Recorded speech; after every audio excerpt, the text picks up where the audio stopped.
Olá pessoal, sejam bem-vindas e bem-vindos. Eu sou Milena Nogueira, sou mestranda no programa de pós-graduação de Ciências Farmacêuticas pela UEPB e eu sou também diretora de marketing do CONCAF. Eu tenho o prazer de apresentar para vocês o professor Dr. Max Viana, que vai ministrar a palestra intitulada Prescrição Farmacêutica de Prebióticos e Probióticos. O professor Max, ele é professor de farmacologia da UFBA, da Universidade Federal da Bahia. Ele também é professor no Conselho Federal de Farmácia e ele é farmacêutico clínico, com ênfase no atendimento voltado para o emagrecimento e suplementação. Agradeço a presença de todos no nosso congresso. Eu espero que essa palestra ela seja de bom proveito para você.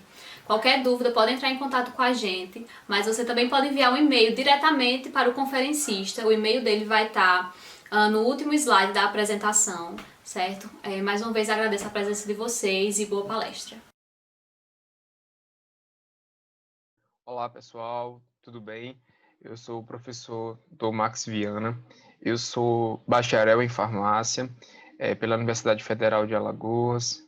Eu sou mestre e doutor também pela Federal de Alagoas e atualmente sou professor da Universidade Federal da Bahia, do Campus Salvador, e professor do Conselho Federal de Farmácia, né, nos módulos de gestão de peso, suplementação, e é um prazer compartilhar as informações com vocês a respeito dessa área, né, que está em ascensão e que o mercado exige e requer muito de nós farmacêuticos no campo dos pré e dos probióticos, tá certo? Então, gostaria de agradecer ao CONCAF, tá, pela oportunidade nessa troca de experiência com vocês, em poder oportunizar, né, essas informações.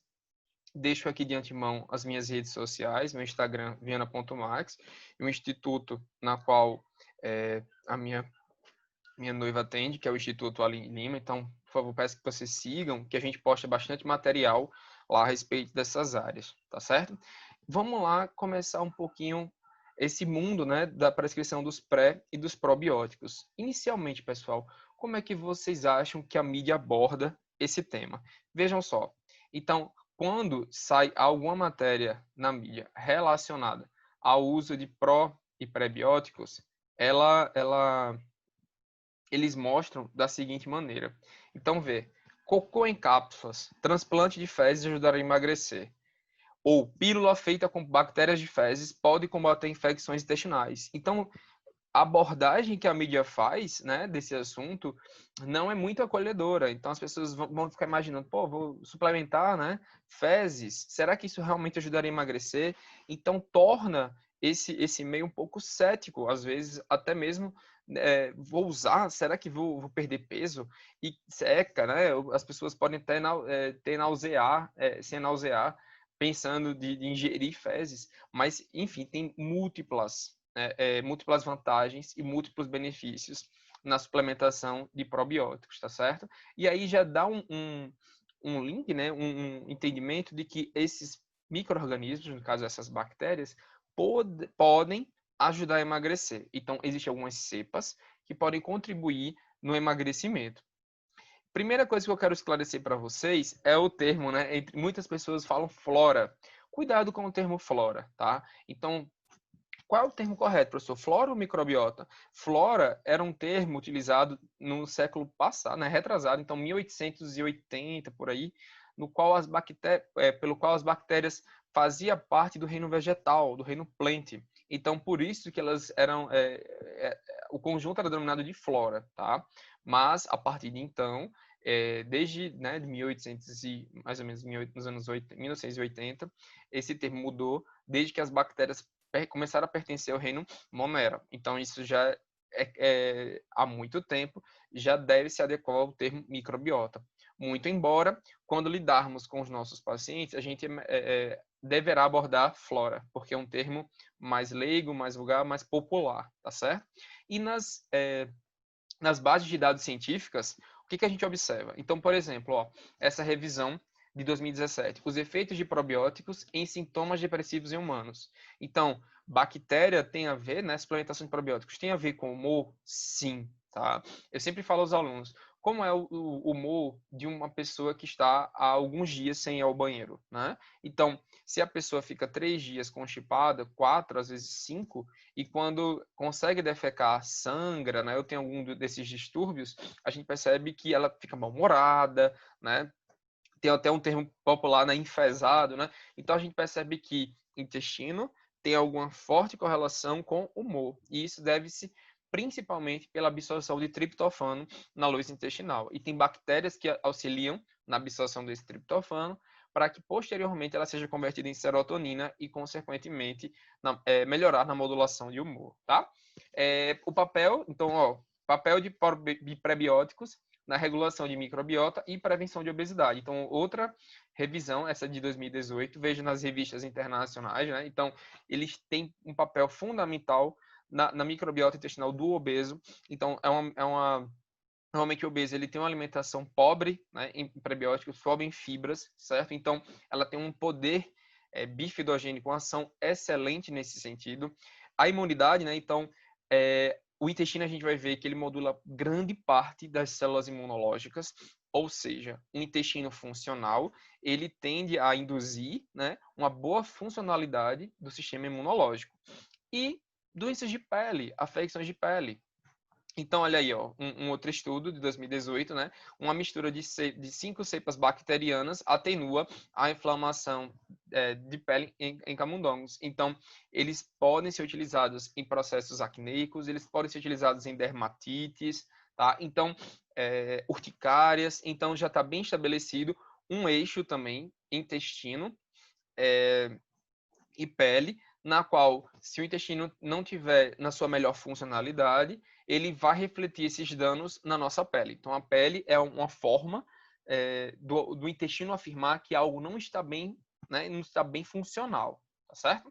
Quando a gente aplica, por exemplo, alguns descritores, só o descritor probióticos aqui, numa das melhores bases de dados, né, que é o PubMed, a gente percebe 19.167 publicações. Então, é um tema que está em alta, em ascensão, em relevância, com a extensão de publicação já considerável. E a gente, quando aplica aqueles descritores anteriores, então, probióticos e obesidade, então já tem 768 publicações.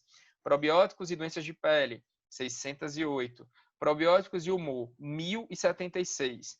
Probióticos e imunidade, 3.512. E probióticos e intestino, 4.262. Então, a gente percebe que pré e probiótico, ele não se limita apenas ao intestino. Achar que esse assunto ele é limitado apenas à função intestinal é pensar pequeno. Nós, como farmacêuticos, precisamos vê-los, tá? De forma muito mais ampla, tá certo? Como é que essa historinha dos pré-probióticos começou, né? Então, já tinha começado em mais ou menos 1899, com Henri Thier, que ele já tinha apontado poder bifidogênico de algumas cepas de bactérias, ele já sugeria a lactantes, certo? Porém, só apenas em 1907, né, esse russo, Medkov, ele propôs a seguinte ideia: a reposição de bactérias produtoras de ácido lático ou a diminuição de bactérias maléficas poderiam normalizar a função intestinal e aumentar a longevidade. Ele começou a observar isso, tá, nos campos. Então, ele percebeu que os camponeses que ingeriam produtos lácteos, então derivados, né, da vaca, né, e de outros, leite de cabra, eles tinham uma longevidade maior do que aqueles que não ingeriam. Então, provavelmente, naquele leite poderiam conter bactérias e que se eu repusesse bactérias, né, ou não tivesse a colonização de bactérias ruins, eu poderia viver melhor. Total fundamento, né? Porém, o termo popularizou apenas quando essa reposição de bactérias ela passou à tecnologia de alimentos. Então, foi quando, em 1930, Minoru Shirota, ele resolveu incorporar a cepa de Lactobacillus casei, Shirota, né, nos Yakults, nos leites fermentados. Então, olha a evolução, né? A escala do primeiro Yakult, a gente vê numa garrafinha bem rudimentar, né, com tampa de rolha, e a evolução de marketing até chegar ao que a gente tem hoje. Então, olha só, há quase 90 anos, mais ou menos, que nós já temos Yakult no mercado, né, com uma cepa de probiótico interessantíssima, né, para a função intestinal e imunológica, e o termo só foi, de fato, concretizado quando esses dois autores, Lilly e Stilwell, em 1965, definiram probióticos, né, como fatores de origem microbiológica que estimulam o crescimento de outros micro-organismos. Então, eles realizaram esse estudo, publicaram esse estudo em 1965, e a partir de então, esse assunto ele foi melhor estudado, começou a ser melhor descrito. Começando a falar um pouco sobre microbiota e microbioma, né? Então, o que seria a nossa microbiota, né? Primeiro, entender que a microbiota ela existe em todos os órgãos do nosso organismo. Então, a gente percebe nessa figurinha aqui, por exemplo, na microbiota do trato respiratório superior, então, boca, faringe, sistema respiratório, nós temos Streptococcus salivários na cavidade oral, Neisseria, Cândida, né, que pode propiciar candidíase oral. No trato genital, Corynebacterium spp, Lactobacillus crispatus, Candida albicans, mas grande parte dessas bactérias elas se encontram realmente, então na pele também temos, né, mas se encontram no intestino delgado, no intestino grosso e no estômago, tá? Então a gente percebe aqui na figurinha, esse aqui, ó, a parte mais proximal do tubo digestivo, então no intestino, Lactobacillus, Helicobacter, né, como uma das principais. Depois, já em nível de duodenos, jejum e íleon, Streptococcus, Actinobacterias, Actinomyces, Corynebacteriums, enfim, até a gente chegar nas mais fermentadoras, que a grande parte das cepas fermentadoras são pertencentes ao gênero Bifidobacterium. Então, essas cepas, né, esse conjunto de bactérias é denominado microbiota, e quando essa microbiota, esse conjunto de micro-organismos, ele atua de forma sinérgica, ou ele consegue sobreviver em determinado ambiente, em um determinado meio que ele habita, nós denominaremos isso de microbioma. E o microbioma, ele é considerado um órgão, tá? Como o intestino tanto delgado, os intestinos, tanto delgado como grosso, eles contemplam grande parte dessas bactérias intestinais. Vejam só aí, ó, 10 vezes mais bactérias do que o número de células do corpo humano inteiro. Então, são inúmeras, né, bactérias. No intestino, por exemplo, como eu tinha falado, onde 60% das células imunológicas dos nossos organismos estão presentes na mucosa do intestino.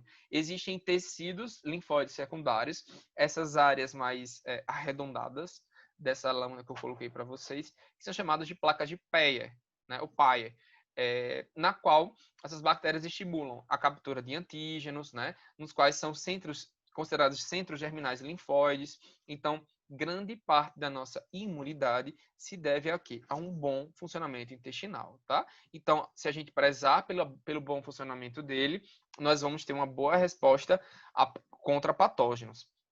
E como é que essa microbiota ela é formada? Antigamente acreditava-se que o feto ele era estéril, mas a gente já sabe atualmente que ele não é estéril. Então, existe já relatos de bactérias lá do líquido seminal, lá do espermatozoide, da região de tuba uterina, do óvulo, do volume na placenta. Então, inclusive, o mecônio, né, que é as primeiras fezes da criança, já encontra micro-organismo. Então, já é considerado, já foi refutada a ideia de que o feto ele era estéril. Não é, tá? Então, como é que a microbiota do indivíduo ela começa a ser formada? Inicialmente pela condição, né, gestacional. Então, como eu falei para vocês, da inseminação, então, lá do pai e da mãe, né, no caso a fecundação, e posteriormente o parto. Então, um parto normal, ele, como o canal vaginal, ele é rico em lactobacilos, o contato da criança com os lactobacilos da mãe já propiciam uma formação de microbiota mais saudável. Em contrapartida, partos cesáreos, né, a gente tem ali uma redução do estabelecimento de bactérias anaeróbicas, e o que acontece? A criança não vai ter essa riqueza de lactobacilos em contato, ela vai ter uma riqueza de Staphylococcus. E isso, alguns estudos já apontam doenças serem mais alérgicas ou terem mais distúrbios alérgicos e inflamatórios durante a sua vida. No entanto, isso pode ser revertido. Não é um padrão bem definido, tá? Mas um outro parâmetro muito importante para o estabelecimento da microbiota é a amamentação. Então, Vejam, a criança no início da amamentação, ela tem ali o leite materno, né, que já tem uma riqueza de bactérias, especialmente da cepa Bifidobacterium, então com um poder de fermentação muito bom. Ela tem a microbiota da pele da mãe, né, então dos mamilos, dos ductos, da própria pele. Então ali ela começa a consolidar uma melhor microbiota. Para aquelas mamães que não conseguiram amamentar, existem inclusive fórmulas infantis enriquecidas com prebióticos. Não alcança a mesma quantidade de oligosacarídeos, né? Igual ao leite materno. No entanto, é bem melhor do que uma fórmula sem esses prebióticos. Obviamente, é um produto, né, tecnicamente elaborado com um alto custo. E essa microbiota intestinal, ela vai direcionar o ajuste à resposta imune, né? Por afetar o desenvolvimento do tecido linfático associado ao intestino, como a gente bem observou. E o desequilíbrio desse microbioma é o que a gente denomina de disbiose, que é a alteração dessa microbiota. E aí é o que pode culminar em doenças alérgicas, doenças neuropsiquiátricas, doenças inflamatórias, doenças infecciosas, como as infecções intestinais, certo? E essas disbioses, elas podem ser induzidas por medicamentos, como, por exemplo, antibiótico terapia. Como a gente sabe, os antibióticos depletam consideravelmente nossa microbiota intestinal, a partir dos AINES, também dos anti-inflamatórios não esteroidais, os corticoides, os anti-inflamatórios esteroidais, e laxantes e purgativos em excesso. Então, eles forçam muito, né? Eles purgam a parede intestinal. Então, tanto dos alopáticos, quanto, então, no caso, um alopático é lactopurga, né? Bem como os fitoterápicos, então sene, cáscara sagrada, que são bastante purgativos. Então, aqui é um modelo, né, experimental que comprova um modelo de disbiose induzida por antibiótico, então esse artigo de 2018, nesse caso foi induzido em animais com ampicilina, e tem aqueles não medicamentosos, então disfunções hepatopancreáticas, consumo de alimentos processados e crus, então os temperos industrializados, dentre eles o glutamato monossódico. Então aqui, ó, 2 estudos que utilizam glutamato monossódico para induzir disbiose, tá? Álcool excessivo, exposição a toxinas ambientais, doenças especialmente imunossupressoras como câncer ou HIV, né, o AIDS, dieta, modulação da dieta e estresse. Então são possibilidades de alteração de microbiota de forma não medicamentosa. E o que seriam então visto a condição inicial do que seria, né, de como se formaria essa microbiota, dos fatores que ela pode estar, que elas podem ser moduladas ou influenciadas, chegamos à definição do que seria um probiótico, né? Do grego pro, vida, então são micro-organismos vivos que, em estudos clínicos controlados, demonstram produzir benefícios à saúde. Então, qualquer bactéria pode ser considerada probiótica? Até pode, desde que, dentro dos estudos clínicos controlados, ela possa induzir benefícios. E eu trago uma informação bem importante para vocês, no qual a OMS ela aponta os probióticos como o próximo regime alternativo mais importante aos antibióticos. Então, dada a alta resistência das bactérias aos antibióticos, então alguns pacientes dizem, tenho resistência à amoxicilina, nem me presta. Não é você quem tem resistência, é a bactéria que você está infectado, tá?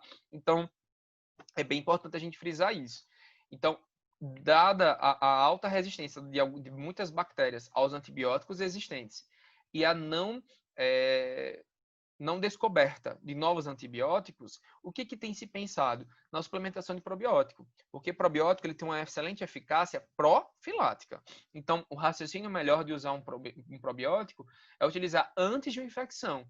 No entanto, no Brasil, nós não temos uma cultura muito estabelecida de profilaxia, só de apenas de tratamento. Mas, a partir do momento que a gente suplementa antes de uma infecção, nós obtemos resposta. E além desses critérios, precisam ser seguros para a utilização, se apresentarem como células vivas em quantidades adequadas, exercerem benefícios clinicamente comprovados, chegarem vivos e ativos ao sítio de ação, sobrevivendo ao ataque do ácido clorídrico e suas biliares, e permanecerem vivos e estáveis até o final do prazo de validade estabelecido. Então, vejam, precisa ser bem caracterizado, precisa ser bem definido para poder ser considerado um probiótico. Podendo ser ácido láticas, então produzir ácido lático a partir de carboidrato, ou seja, fermentar, ou não ácido láticas. Então, alguns gêneros, então lactobacilos, lactococcus, streptococcus, saccharomyces, Bifidobacterium, né, Escherichia coli. Então, são alguns exemplos de probióticos. Então, probiótico seria, no caso, o micro-organismo, podendo ele ser uma bactéria, né, ou uma levedura, né, ou ser fungos, tá certo? Então, aqui um exemplo, a Saccharomyces, que é do Repoflor, do Florax, tá certo? Aqui são alguns que a gente encontra na drogaria. Então, Sinfó, então ele tem são um conjunto de bactérias. Então, Lactobacillus acidófilos, Casei, Lactococcus lactis e 2 Bifidobacterium, o lactis e o bífido. O Leiba é Lactobacillus acidófilos, o Umbi é o Lactobacillus acidófilos e Bifidobacterium lactis. Então, essa aqui é a fórmula, por exemplo, do Sinfó. Lembrando que a concentração ela é prescrita por UFC, que é a Unidades Formadoras de Colônia, tá? De modo que para cada 100 milhões equivale a 12,5 miligramas em massa. Então, aqui, ó. E nós temos esses 3 muito vendidos e prescritos nas farmácias, porém, são muito utilizados apenas em condições de infecção intestinal já estabelecidas. Vale a ressalva de que eles são muito melhores utilizados profilaticamente, tá? É só a gente pensar o seguinte: se eu tenho um exército de 100 milhões de bactérias ruins e eu coloco 100 bactérias boas, é óbvio que essas bactérias boas elas não vão dar conta de um exército superior, tá? Então, qual é o raciocínio? Utilizar profilaticamente para que elas cresçam. Lembra que o crescimento de bactéria em log é rápido, é exponencial, e aí quando uma bactéria patogênica ela habitar ou ela chegar ao intestino, ela não vai conseguir se proliferar por competição de pH, por competição de nutrientes. Então, eu trouxe aqui para vocês o Florathion, que é a Saccharomyces boulardii, 1 vezes 10 a nona. O Repoflor, que também é Saccharomyces boulardii, mas 4 vezes mais concentrado, então 4 vezes 10 a nona. E o Florax, que é a Saccharomyces cerevisiae, que é 5 vezes 10 a oitava. Então, tem menor quantidade e é uma outra espécie, tá? E também é possível encontrar em alimentos, como a gente viu o Yakult. Então, o tradicional, ele tem Casei na concentração de 16 vezes 10 a nona, e o Casei Light tem mais, então 40 vezes 10 a nona. O Activia, que ele trabalha uma outra proposta, que é o Bifidobacterium animalis, ele não trabalha lactobacillus, na ordem de 10 vezes 10 a nona. O Yorgos, esse iogurte é bem interessante na sua formulação, ele contém uma variedade de lactobacilos, uma alta quantidade proteica. Então, nós temos aí Streptococcus thermophilus, Lactobacillus bulgaricus, acidófilos, Bifidobacterium bífidos e L. casei. E muito se fala sobre kefir, né? Então, o kefir, ele é uma simbiose de bactérias ácido-láticas, bactérias ácido-acéticas e leveduras. Porém, a gente não sabe no kefir precisar quais as espécies e a quantidade dessas espécies. Então, essa seria a única desvantagem da utilização do kefir, tá? Lembrar que esse kefir, ele pode ser de matriz água, que é o da esquerda, e matriz leite. Essa matriz água seria uma opção para pacientes com intolerância à lactose, tá? E temos a kombucha, que é um derivado da fermentação de chá verde, certo? Então, ali eu também tenho uma riqueza de bactérias e leveduras que segue o mesmo raciocínio do kefir. Melhor, mas assim, óbvio, melhor utilizar, mesmo sem saber qual espécie ou qual a concentração, do que a não reposição, como a gente viu já a definição do russo no início da nossa aula. Quais seriam os benefícios não imunológicos? Então, para vocês terem noção da capacidade metabólica do intestino, considera-se a atividade metabólica do intestino como equivalente à do fígado. Então, tem uma importância fundamental metabólica. Então, eles auxiliam na digestão de macronutrientes. Então, em nível de carboidrato, protegem a lactase da ação contra o ácido clorídrico. Nas proteínas, né, ele consegue quebrar produtos lácteos, como, por exemplo, caseína. Nos lipídios, eles reduzem os ácidos graxos de cadeia longa, né? E aumentos de cadeia curta, como o ácido butírico e o propiônico. Isso acidifica o pH intestinal, que é levemente básico, aumenta o peristaltismo, aumenta a secreção de muco, e isso vai impossibilitando ou inviabilizando a colonização de bactérias maléficas, né, patogênicas. Modificam o metabolismo do colesterol, decompondo e reduzindo a absorção. Então, para pacientes com hipercolesterolemia, se faz uma indicação muito importante. Melhoram a função da barreira intestinal. Então, eles fazem uma barreira física, né, estimula a produção epitelial de mucina, então mais uma capinha de proteção. Então é só imaginar que as células são bem juntinhas, né? Por se tratar de um epitélio no intestino, as células são bem coladinhas, né, justapostas, porém basta o afrouxamento de uma célula da outra para que aconteça a penetração de bactérias maléficas ou liberação de citocinas pró-inflamatórias, tá? Eles podem competir com os patógenos, como falei, pelos nutrientes de ação. Então, muitos pacientes acham que vai acontecer uma briga, né? Uma luta, um UFC, mas não é bem assim. Eles vão competir por nutrientes, então por glicose, por ácidos graxos. Quem vence? Aquela que vem maior concentração, como a gente já observou, tá? Podem alterar o pH local, desfavorável aos patógenos. Então, como vai acontecer essa acidificação, né? Vai tornar o ambiente um pouco mais ácido. Tem bactérias que não gostam desse pH mais ácido. Elas são bactérias pH lábeis. E aí, resultado, elas não sobrevivem ao meio. Produzem bacteriocinas que destroem os patógenos, então, algumas substâncias que vão matar outras. E podem modificar o padrão de toxinas de origem patogênica.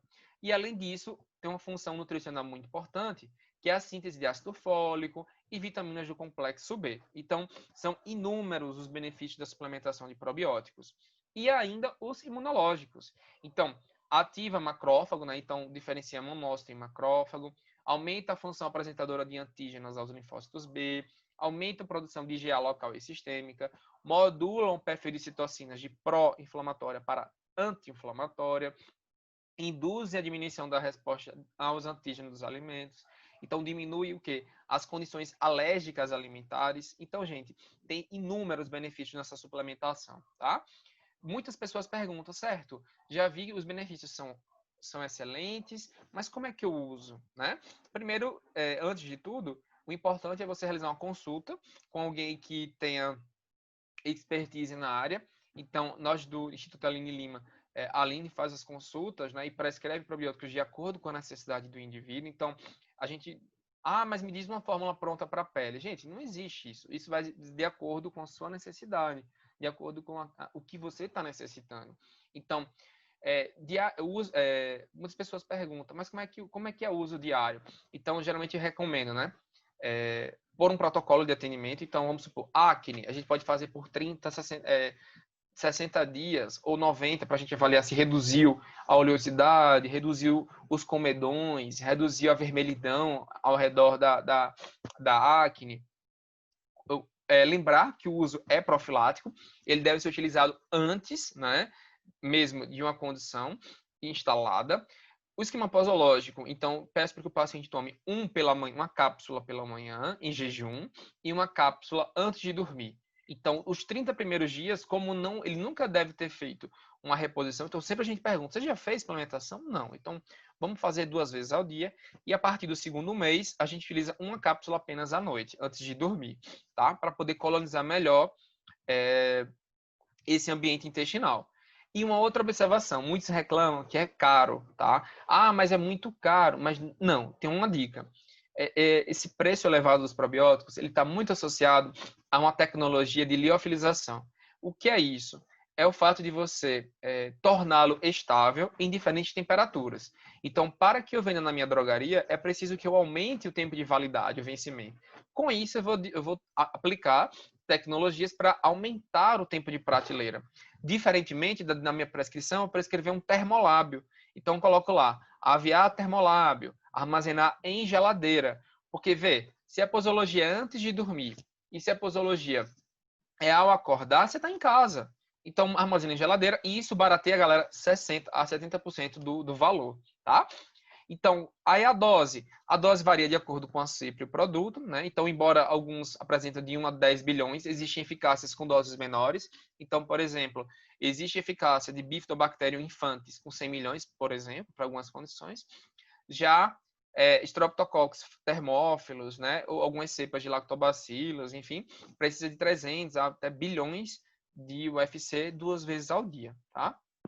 E quanto aos prebióticos? Então, os prebióticos, eles são substâncias não digeríveis, que oferecem também efeito fisiológico favorável, estimula as bactérias do cólon, e eles fornecem substrato para a bifidobactéria, que é o principal gênero de bactérias do intestino grosso. Então, eles são polissacarídeos não amido, né? Ou oligosacarídeos com pouca ação sobre enzimas. Então, os prebióticos, eles devem apresentar algumas características, assim como os pró, né? Então, os pró são micro-organismos, bactérias, leveduras. Pré-bióticos são fibras, são alimentos. Então, eles têm que apresentar, para ser considerados prebióticos, resistência à digestão, então garantir saciedade, e alteração no perfil absortivo, então diminui a absorção de glicose, diminui a absorção de gordura. Tem que realizar a fermentação total ou parcial, né? Induzir fermentação total ou parcial no intestino, formação de bolo fecal, aumento de peristaltismo e trânsito intestinal. Tem que apresentar um valor energético nulo ou muito baixo, então a gente sabe que algumas fibras são irrisórias em termos calóricos, e estimular o crescimento e atividade das bifidobactérias, ou seja, das principais bactérias fermentadoras do cólon. Né, as fibras podem ser solúveis de fermentação rápida ou insolúveis, e lembrar que a fermentação propicia, né, que as bactérias do cólon anaeróbicas aumentem a produção de ácido lático, os ácidos graxos de cadeia curta e os gases. Isso acidifica, né, então reduz o pH para um pH mais ácido e vai estimular a proliferação de células epiteliais e o poder bifidogênico do cólon. E quase todas as bactérias patogênicas não resistirão a esse perfil desse ambiente, tá? Quais seriam os principais prebióticos? Então, são da classe dos frutanos, que são carboidratos de reserva em vegetais como cereais, tubérculos, frutas, hortaliças, bem como podem ser polímeros formados por monômeros de frutose com ligações específicas beta. Então, aqui eu trouxe para você 2 monossacarídeos, né, os monômeros, então, glicose e frutose. A gente pega esse monômero de frutose, então percebam que eu tenho uma estrutura aí, né, um esqueleto, e um N intermediário. Se esse N, então, se essa estrutura intermediária, ela for multiplicada, né, então, se for de 2 a 9 na cadeia, eu denomino ela de FOS, que é a fruto oligosacarídeo. Se ela for de 10 acima, inulina, que são 2 principais fibras pré-bióticas. Inclusive, podem ser passíveis de serem encontradas em alguns alimentos. Então, aqui, por exemplo, nos shakes da Herbalife, então tem inulina, e o vídeo ficou na frente, mas existe uma barrinha de proteína chamada Shocklers, tá? Shocklers, ela é uma barrinha extremamente nutritiva, tem uma altíssima quantidade de proteínas e tem inulina na fibra. É muito difícil a gente encontrar uma barrinha proteica com fibra. Então, a proposta dela é justamente trazer inulina na formulação, tá? E lembrar que a ingestão de fibras, ela deve contemplar, né, 14 gramas de fibra para cada 1.000 calorias da dieta, e lembrar do reforço da hidratação. É preciso de água para hidratar nosso intestino e poder realizar as múltiplas e diversas funções intestinais. Então, em outro momento, eu posso só falar desses benefícios da água, tá bom? Algumas outras fibras pré. Então, nós temos o psyllium. Então, prescrevo bastante também psyllium. O psyllium tem uma excelente eficácia no grau de saciedade do indivíduo. A beta-glucana, que é uma fibra prebiótica derivada da aveia, tá? Então, tem um excelente perfil redutor de glicose, então, para pacientes diabéticos, obesos, pacientes com colesterol e triglicerídeos elevado, muito bom também. Glucomannan, excelente. Goma-guar, lactulose. E aí, ó, eu deixei para vocês 2 estudos de revisão, tá? Então, ó, sobre prebióticos. Então, efeitos na saúde e fontes de fibras dietéticas de prebióticos, e o outro é efeito de probióticos, prebióticos e simbióticos na saúde humana, para vocês poderem aprofundar um pouco mais o estudo. Então, são revisões recentes de revistas conceituadas, tá? Para vocês aprofundarem, porque aqui a palestra é só uma pincelada do que a gente tem sobre o assunto, né? E a partir do momento que a gente encontra, né, na mesma formulação, uma bactéria, uma cepa de bactéria e uma fibra prebiótica, então aí eu já denomino ela de simbiótica, porque ali eu vou ter uma simbiose. E um exemplo prático do que a gente encontra na drogaria é o Simbioflora, né? O próprio nome ele já prediz, né, o que ele é. Então ele contém Lactobacillus acidófilos, Lactobacillus rhamnosus, Lactobacillus casei, Bifidobacterium lactis, todos na ordem, na concentração, né? De 10 elevado a 9 UFC, e FOS, que é o fruto oligosacarídeo, que é a fibra pré, de 6 gramas, em sachê. Como é uma concentração alta, né? Então, bem alta, preciso fazer sachê. Como é que utiliza? Lembrar, uma vez ao acordar e uma vez ao dormir. Dissolve em água, né? Então é solúvel em água. E aí, se ficar um pouquinho de resíduo, coloca um pouco mais de água no copo e solubiliza e ingere. Tem um sabor docinho, né? Porque é derivado de frutose, tá? E um termo muito novo e interessante que chama paraprobiótico. Então, eu reforço, eu ressalto a necessidade de vocês estudarem essa área nova, tá? Que são também chamados de biomamps, né? Que são padrões moleculares associados a micro-organismos, tá? Então, eu tenho um exemplo, o Broncovaxon, que é um medicamento utilizado para pacientes que têm infecções respiratórias recorrentes. Então, eles utilizaram